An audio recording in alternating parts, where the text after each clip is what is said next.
On Thursday, August 29th at 10:15 p.m. at Lavelle Edwards Stadium, home of the BYU Cougars. It's Utah and BYU, and we're previewing it right here on Lego on Fuego.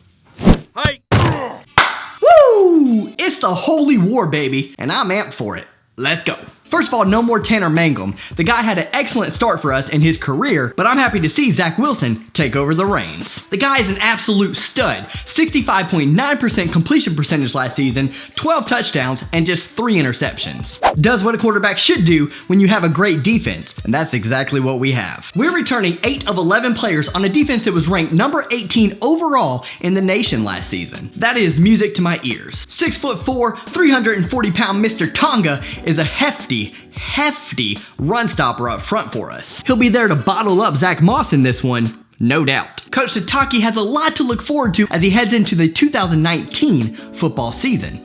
Should I be the one to mention to this guy that they were 4-9 2 seasons ago, and they've now lost 8 in a row, count them 8 holy wars against my Utah Utes.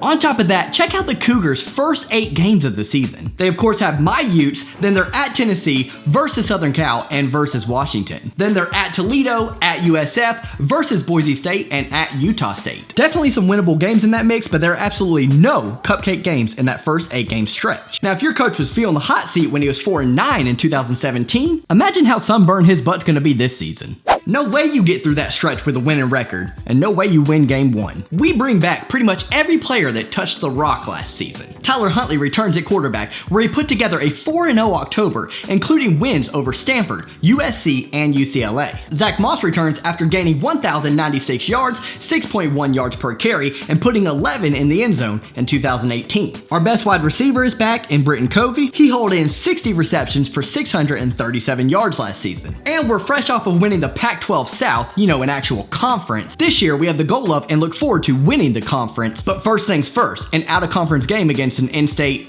rival, I guess you could call it. You seem a little bit too cocky for my taste, man. Our offense is no slouch either when we have the ball. Jeff Grimes returns as our OC after a stint with LSU as their offensive line coach and run game coordinator. He's brought in a little bit of an RPO offense that includes fly sweeps and a lot of excitement. Our players and our coaching staff have bought into it. One guy who might like it in particular is an old South Carolina Gamecock and North Carolina Tar Heel. Coincidentally enough, they play each other in week 1. His name is Tyshawn Williams. He might be the type of playmaker we're in search of when you're wanting a spark against a very good Utah team. And blocking for him will be our 2 All-American freshman linemen. That's quite a feat. And now, of course, they're sophomores. That's center James Impey and left tackle Brady Christensen. Those 2 mollywhoppers can get some push. And with the type of offense that we run now, spreading guys out, there might be some holes, some gaping holes right up the gut. I'm really looking forward to it this season. Then, just when we get that running game working and defenders start to creep up, my boy Gunner Romney is going to go over the top and burn all those creepers. He is definitely a future star at BYU, and he's ready to get back after a hammy injury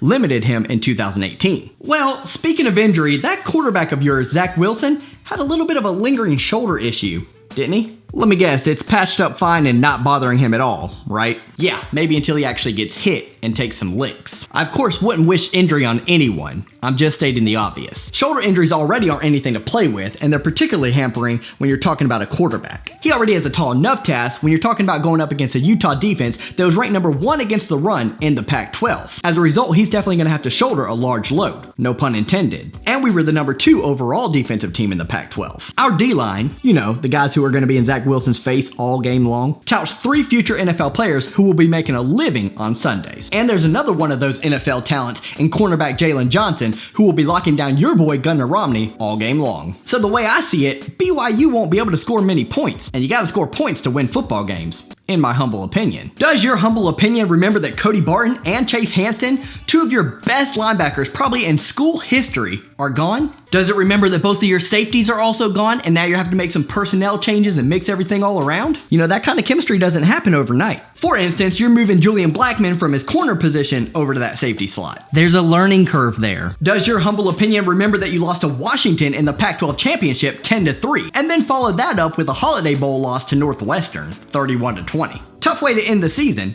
and it'll be a tough way to start the season here in 2019.